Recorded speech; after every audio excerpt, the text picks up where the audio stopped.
Hi there and welcome to the Tangleby Gardens kitchen. I'm Sue Hazelwood, the author of these amazing large cookbooks, my first one being given the award of the best entertaining cookbook in the world at the Gourmand Cookbook Awards. That was last November. And my second one, A Table at Tangleby 2. Our third book will be out in the next few months as well. Now today I would like to take you through my Valentine's Day menu that's coming around rather quickly. So first of all, we're going to make our entree, which is salmon carpaccio with fried capers, and this can be served with either a little bit of French bread or a wee side salad or something like that. So we will start with the dressing. So if you just get a jar or a bowl and a whisk is fine. I just prefer to do the jar. So 1/4 cup of olive oil. I've got 1 clove of garlic crushed and 1 teaspoon of mustard, or whole grain mustard. To that, we're going to add in a tablespoon of lemon juice. Now with citrus, it's very easy to get more juice out of them if you pop them in the microwave, heat them up a little bit, or just give them a wee roll around like that and you'll find you'll get a lot more juice. So about a tablespoon. And then we have 1 shallot here. We're just going to slice nice and thinly. That goes into the dressing as well. So these are sort of slightly pickled or marinated. Into the jar.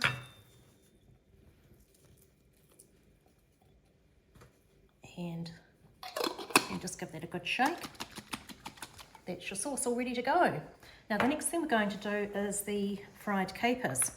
So here I have 2 tablespoons of capers which I've drained really well on paper towels. Teaspoon of flour. We're just going to mix all those in together and then heat 2 tablespoons of oil in a very small pan. So now we're going to fry our capers. Let's put them all in there. This takes about 3 minutes. You want them nice and crispy. It just goes so well with the salmon.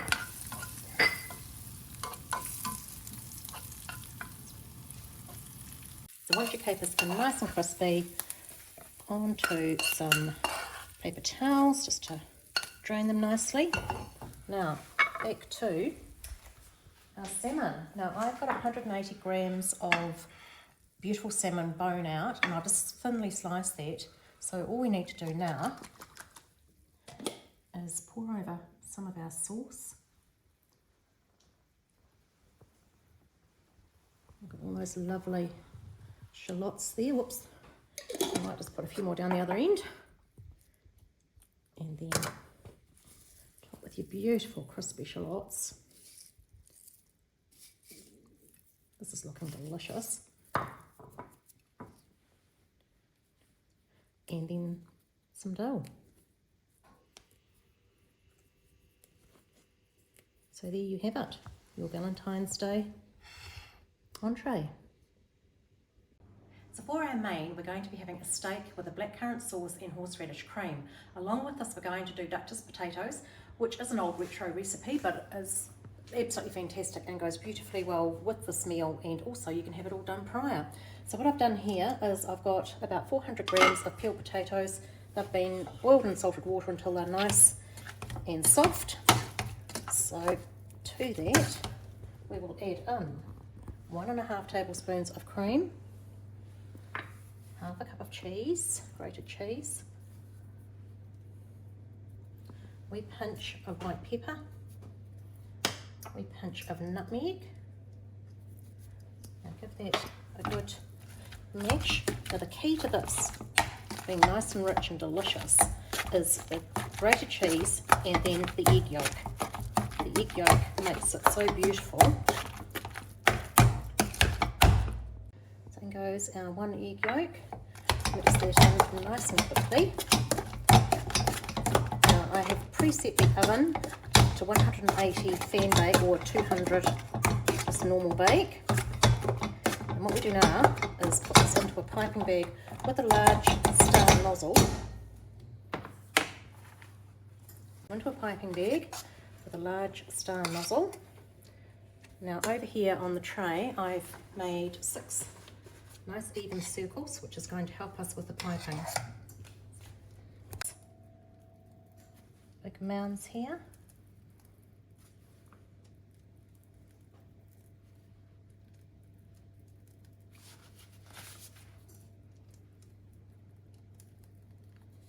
what we do with that now is just about 15 grams of melted butter just over the top. This gives you a lovely crispy finish and a nice golden brown colour. And then into the oven they go. So before I start on the sauce, I'm going to take my steaks out of the fridge. We've got two beautiful ribeyes here. You want them pretty much at room temperature for cooking. Just do a good amount of black pepper. Garlic salt is my secret weapon on just about everything. Tip them over, do the same again. And then just do a wee drizzle of olive oil, and then they are ready to go on a very, very hot pan. So for the blackcurrant sauce, I've got 2/3 of a cup of red wine here. Put that into a saucepan. Good sized sprig of rosemary. We're going to crush a garlic clove with the skin on because we do strain the sauce later, and we want this to reduce down by half, so we'll put that on now. So the stock and red wine mixture has reduced down by half, so I'll just take out the garlic and the rosemary, and now we just whisk in our blackcurrant jam. Jams are fantastic for making sauces, really elevating flavour. So bring that to a simmer, and then just 1.5 teaspoons of corn flour made into a slushy with a wee bit of water, and we'll thicken it. So our red wine is halved, reduced down nicely, so I've got 1 1/3 cups of strong beef stock I'm putting in. So we're doing the same again. We're going to reduce that down by half. This couldn't be simpler. So about a tablespoon sour cream, teaspoon of horseradish cream. You might like to have a wee bit more depending on what your palate likes. Mix it all in, and there you have got your horseradish cream, all beautiful. So our steaks are up to room temperature. I've heated the pan over a very, very high heat, and we want a good sizzle when they go on. That's the noise we're after. Now the key to getting the perfect steak is using the digital thermometer. We have our own one here at Kengelby. I like to get a steak up to 58. 62 is medium rare, but the resting time does cook it a wee bit as well. So we're just waiting, and then they go onto a warm plate. I cover it with foil and just leave them to rest a while. So there you have it, your main meal, which is looking absolutely scrumptious. We have ribeye steaks, we have blackcurrant sauce, horseradish cream, Duchess potatoes. Probably just need a wee bit of a green vegetable, broccolini, or maybe some beans to go with it, and you're done. Now, for our Valentine's dessert, we're going to make one of the recipes out of my first cookbook, which is the panna cotta with berry compote. This is beautifully easy to make. It's very classy, and it's just nice to get all that lovely glassware out of the cupboards. So here we go. Into this bowl, I have put 1.5 tablespoons of cold water and 1.5 teaspoons of gelatin. Now you just leave that to sit without stirring for 10 minutes. In the meantime, in your saucepan, 500 ml of cream. This is a very velvety, luxurious dessert. 1/4 cup of caster sugar, and 1 teaspoon of vanilla extract, or half a vanilla bean with the seeds taken out. So from here we go and put it onto a simmer. So I brought the cream up to a simmer. The sugar's all dissolved, so now it's time to pour it over our gelatin, which has expanded there. So that goes in.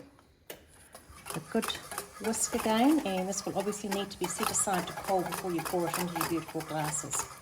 In the meantime, what we do is start with a berry compote. So in here I have got 150 grams of frozen mixed berries and 2 tablespoons of caster sugar. So there's the sugar all dissolved in with our berries, and all we do now is a tablespoon of berry liqueur. This is very optional, but just nice for Valentine's Day. Put that in there, give it a stir, and then just set it aside to cool. And this just gets spooned on top of your panna cottas when they're set. So I've had the panna cottas in the fridge for about 3 to 4 hours, so they're all set beautifully. So all we need to do now is just pour over our beautiful berry mixture with the liqueur in it. Just like that. And then those are ready to serve straight away. Beautiful. Now, that's a fantastically easy Valentine's Day menu. A lot of it's make ahead, so you can sit down with your loved one, enjoy a glass of wine and enjoy the meal. So join me next time for our harvest dinner that I'm going to do. We've got lots of things that we harvest in the garden, so we're going to start out with my pumpkin, carrot, ginger and turmeric soup. Then we're going to have my fig sauce, figs out of the garden again. That either can go with pork or chicken. And then my apple strudel with rum and raisins.